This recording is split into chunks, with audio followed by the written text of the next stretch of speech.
അതായിപ്പോയി അതിൻ്റെ ഒരു മെയിൻ ഒരു അതിൽ നിറഞ്ഞു നിൽക്കുന്ന അല്ലെങ്കിൽ മുഴങ്ങിക്കിടക്കുന്നത്. അതൊരു പക്ഷേ നമ്മളെ എത്രമാത്രം നമ്മുടെ ഒരു സ്പിരിച്വാലിറ്റി അല്ലെങ്കിൽ ഒരു ആത്മീയതയെ അത് എങ്ങനെയാണത് ബാധിക്കുക എന്ന് നമുക്ക് പറയാൻ പറ്റില്ല. ഞാൻ ഇങ്ങനെ കേട്ടിട്ടുണ്ട്, ഈ തുകൽവാദ്യങ്ങൾ ഉപയോഗിക്കുമ്പോൾ തുകൽവാദ്യങ്ങൾ നമ്മുടെ സ്കിന്നിനെയാണ് കൂടുതൽ സ്വാധീനിക്കുന്നത്, നമ്മുടെ പുറമേയുടെ ഉപയോഗിക്കും. അതേസമയം സ്ട്രിങ് ഇൻസ്ട്രുമെന്റ്സ് ഉണ്ട്, അത് നമ്മുടെ ഹൃദയത്തിലോട്ടാണ്.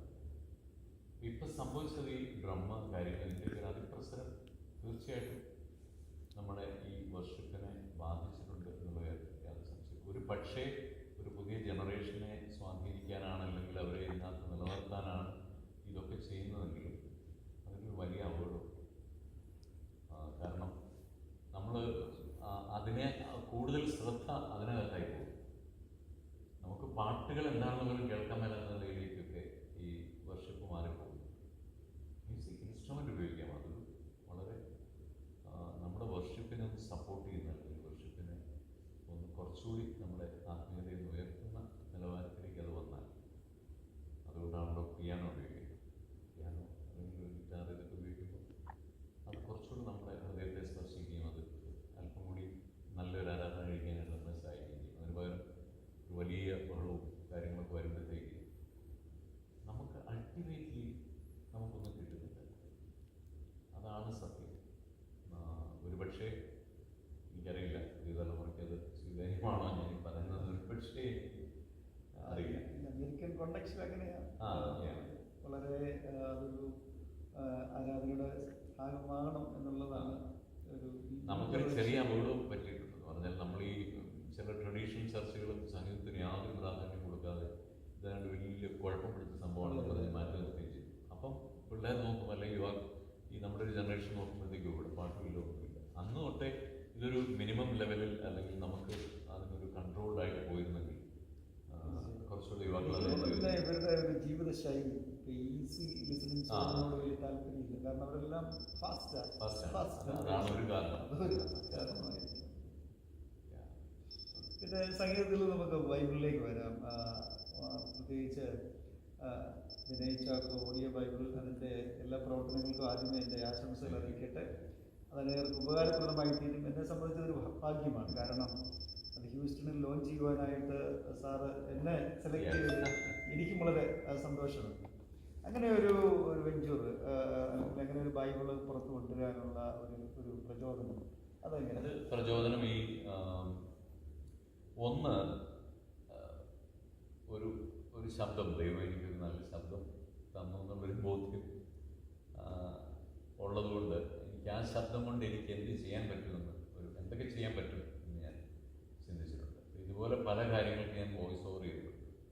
സ്പിരിച്വലായിട്ടുള്ള ഒരുപാട് പ്രോജക്റ്റുകൾ, ഇപ്പം യേശുവിൻ്റെ ശബ്ദം ക്യാമ്പസ് ജീസസ് ഫിലിമിൽ കൊടുത്തു. അങ്ങനെ ഒരുപാട് കാര്യങ്ങൾക്ക് എൻ്റെ വോയിസ് ഉപയോഗിക്കാനായിട്ട് ഇടയായിരുന്നു. അങ്ങനെ ഞാൻ ഈ POCയുടെ ബൈബിൾ, അവർ ഇങ്ങനെ ബൈബിളിനെ വോയിസ് ചെയ്യാനായിട്ട് ആളെ അന്വേഷിച്ചപ്പോൾ അങ്ങനെ അവർ നറുക്കെനിക്ക് വീണു. അങ്ങനെ ഒരു 4-5 വർഷം കൊണ്ട് ചെയ്തു. അന്ന് തൊട്ടുള്ള എൻ്റെ ഒരു ആഗ്രഹമാണ് ബൈബിൾ സൊസൈറ്റിയുടെ ബൈബിളും കൂടെ എൻ്റെ വോയിസ് ഒന്ന് ചെയ്യണം. അത് ഒരുപാട് ആളുകൾക്ക് അത് പ്രയോജനം ചെയ്യും. കേൾക്കാൻ ബുദ്ധിമുട്ടുള്ളവർക്കും സമയമില്ലാത്തവർക്ക് ഒക്കെ കേൾക്കാൻ പറ്റും. അപ്പോൾ അതുകൊണ്ട് ഞങ്ങളൊരു 2-3 ചാപ്റ്റർ സ്റ്റുഡിയോയിൽ പോയി വെറുതെ ചെയ്ത് ഞങ്ങൾ പലർക്ക് അയച്ചു കൊടുക്കും. കമൻസ് നിങ്ങൾ പറയുക, ഇത് കൊള്ളാമോ, ഇത് കേൾക്കാൻ കൊള്ളാമോ, അല്ലെങ്കിൽ എന്തൊക്കെ നിർദ്ദേശങ്ങൾ, ഞങ്ങൾ ഒരുപാട് പേർക്ക് അത് അയച്ചു കൊടുക്കും. അപ്പോൾ അതിനകത്ത് ഭൂരിപക്ഷം ആളുകളും അത് ചെയ്യാൻ എന്നെ പ്രോത്സാഹിപ്പിച്ചു. വളരെ മനോഹരമായിരിക്കും. അങ്ങനെയാണ് അതിലേക്ക് അതൊരു വളരെ സീരിയസ് ആയിട്ടുള്ള ഒരു എഫേർട്ടായിട്ട് മാറി. കാരണം എനിക്കറിയാം അതൊരു വലിയ ബുദ്ധിമുട്ട് പിടിച്ചൊരു പരിപാടിയാണ്. ഒരു ദിവസം ഒരു 3 മണിക്കൂർ കൂടുതൽ നമുക്ക് വായിക്കാൻ പറ്റില്ല, റോഡിന് സ്ട്രെയിൻ ആവും. ഈ റെക്കോർഡിങ് നടക്കുന്ന ദിവസങ്ങൾ നമുക്ക് പാട്ട് പാടാൻ വളരെ ബുദ്ധിമുട്ട് വരും. എത്ര സമയമെടുക്കും? ആക്ച്വലി ഇതൊരു വലിയ, നമുക്ക് എത്ര പേർക്ക് അത് മനസ്സിലാവുന്ന എനിക്കറിയില്ല, ഇതൊരു ഭയങ്കര പോരാട്ടമാണ്. ഒരു ശരിക്കും പുതിയ നിയമവും സങ്കല്പന സദൃശമാക്കി നമ്മൾ ശരിയായ നിലയിൽ നമ്മളൊന്ന് വായിച്ച് കൃത്യമായിട്ടൊരു ഡിസിപ്ലിൻഡായിട്ട് പോയൊരു 3 മാസത്തേക്കായിരിക്കും വായിച്ചെടുക്കാൻ ഒരു 3 മണിക്കൂർ ഡെയിലി വെച്ച് വായിച്ചാൽ. പക്ഷേ എനിക്ക് ഒരുപാട് പ്രശ്നങ്ങളുണ്ട്. ഒരുപാട് അസുഖങ്ങളുണ്ടായി. എൻ്റെ ജീവിതത്തിൽ എനിക്ക് ഏറ്റവും കൂടുതൽ അസുഖം ഉണ്ടായിരുന്നു. എനിക്കങ്ങനെ പൊതുവെ ഒരു സാധാരണ ഒരു പനി പോലും കാണുന്നില്ല. കഴിഞ്ഞ ഒരു വർഷം ഈ ബൈബിൾ റെക്കോർഡിങ് തുടങ്ങി അന്നുകൊണ്ട് എനിക്കുണ്ടായ പ്രശ്നം വെച്ചിട്ട് എനിക്ക് 3 പ്രാവശ്യം എൻ്റെ ശബ്ദം കംപ്ലീറ്റ് അടച്ചുപോയി. റെക്കോർഡ് ചെയ്ത് ശരി എന്ന് പറയുന്ന 3 പ്രാവശ്യം ന്യൂമോണിയ വന്നു. അപ്പോൾ ഇതെല്ലാം ഇതിനെ ഇങ്ങനെ നീട്ടിക്കൊണ്ടുപോയി. അപ്പോൾ അങ്ങനെ ഒരുപാട് പോരാട്ടങ്ങൾ പിന്നെ മാനസികമായിട്ട് എന്നെ തകർത്ത് കളഞ്ഞ ഒരുപാട് കാര്യങ്ങൾ എനിക്കുണ്ടായി. അങ്ങനെ ഒത്തിരി പോരാട്ടങ്ങളുടെ ഒരു സമയമായിരുന്നു ഈ ബൈബിളിൻ്റെ റെക്കോർഡിങ്. അതുകൊണ്ടാണ് അങ്ങനെ ഞാൻ താമസിച്ചത്. പഴയ നിയമം കുറച്ചുകൊണ്ട് സമയമെടുക്കും, കാരണം ഒരുപാട് അധ്യായങ്ങൾ. പിന്നെ ഇത് ഈ 3 മണിക്കൂർ ചെയ്യാൻ പറ്റുന്ന ഒരു യൂണില്ല. പുതിയ നിയമം കുറച്ചുകൂടെ നമുക്ക് വായിക്കുമ്പോൾ ഒരു ഇൻട്രസ്റ്റിംഗ് ആണ്. പഴയ പേരുകളും പുസ്തകം അങ്ങനെയൊക്കെ വരുമ്പോഴത്തേക്ക് കുറച്ചുകൂടെ നമുക്ക് സമയം എടുക്കുന്നുണ്ട്. എനിവേ അത് ലോഞ്ച് ചെയ്യുവാനായിട്ട് ഒരു അവസരം നൽകി. അത് അനേകർക്കൊരു വലിയ അനുഗ്രഹമായി തീരുമെന്നുള്ളതിൽ തർക്കമില്ല. അത് ഞാൻ പ്രതിപക്ഷ നേതാവ് വി ഡി സതീശൻ സാർ, അത് ഞാൻ ഒരു കോപ്പി അദ്ദേഹം ഒന്ന് പ്രസംഗിച്ച് പോയപ്പോൾ അദ്ദേഹത്തിനൊരു കോപ്പി കൊടുത്തു. അദ്ദേഹം എന്നോട് പറഞ്ഞു, ഞാനിത് കേൾക്കും. അദ്ദേഹം ഡെയിലി വേറെ ദിവസം വായിക്കുന്നത് ഞാനത് കേൾക്കും, നിരന്തരമായിട്ട് കേൾക്കും. എന്നിട്ട് ഞാൻ ബിനോയ് വിളിക്കുന്നു. വലിയ അപ്പോൾ ഇങ്ങനെ ഒരുപാട് ആളുകൾക്ക് ഇത് പ്രയോജനകരമായി തീരും. ഇനി അതിൻ്റെ ഒരു കാലഘട്ടമായി ഓഡിയോ നമ്മൾ വായിക്കാനൊന്നും ആളുകൾക്ക് ഒരു പക്ഷേ സമയം കിട്ടിയിരുന്നില്ല. Audio video കാലഘട്ടമല്ലേ. പുസ്തകം പോലെ ഞാനൊരു ഓഡിയോ ബുക്ക്, വേറെ ആളൊരു ബുക്ക്, മമ്മിക്കൊരുമ എന്ന് പറഞ്ഞൊരു പുസ്തകം, അത് ഓഡിയോ ബുക്ക് ചെയ്ത് എൻ്റെ വോയിസ്.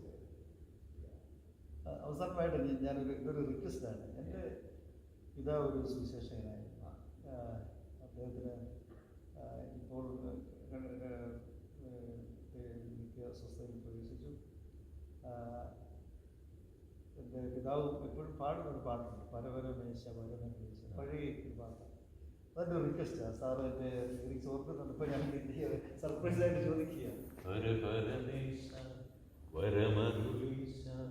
നീ എത്രേ രക്ഷാസ്ഥാനം,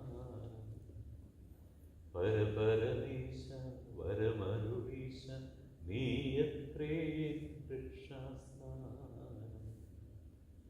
നിന്നെ കാണും ജനങ്ങൾക്കു പിന്നെ ദുഃഖം ഒന്നുമില്ല. നിന്നെ കാണും ജനങ്ങൾക്ക് പിന്നെ ദുഃഖമൊന്നുമില്ല. പരപരമേശ വരമരുളീശ, നീ എത്രേ രക്ഷാസ്ഥാനം. Very beautiful. ഞാനത് പ്രോഗ്രാമിന് പാടിക്കുന്ന ഒരു പാട്ടായതുകൊണ്ടാണ് അത്രയെങ്കിലും ഞാൻ സാധാരണ എനിക്ക് ലിറിക്സില്ലാത്ത ഒരു പാട്ടും പാടാം. സർപ്രൈസ് ആയിട്ടൊരു ചോദ്യം കൂടെ ആയിരുന്നു, എങ്കിലും മനോഹരമായി. തീർച്ചയായിട്ടും സന്തോഷമായിട്ട് പ്രത്യേകിച്ച് CSI church of great register അതിൻ്റെ നന്ദി അറിയിക്കുന്നു. ഞാൻ കോവിഡിന് ശേഷം ആദ്യമായിട്ട് ഞാൻ മിക്കവാറും എല്ലാ വർഷങ്ങളും ഞാനൊരു 10-16 പ്രാവശ്യം അമേരിക്കയിൽ വന്ന് പ്രോഗ്രാമുകൾ നടത്തിയിട്ടുണ്ട്. കോവിഡിന് ശേഷം ഒരു ഓപ്പർച്യൂണിറ്റി ഉണ്ടായില്ലായിരുന്നു. അത് ഈ ചർച്ചാണ് എനിക്ക് തന്നത്. അതിൽ എൻ്റെ വളരെ ഹൃദയം നിറഞ്ഞ ഒരു നന്ദി ഞാൻ അറിയിക്കുന്നു. തീർച്ചയായിട്ടും. തീർച്ചയായിട്ടും.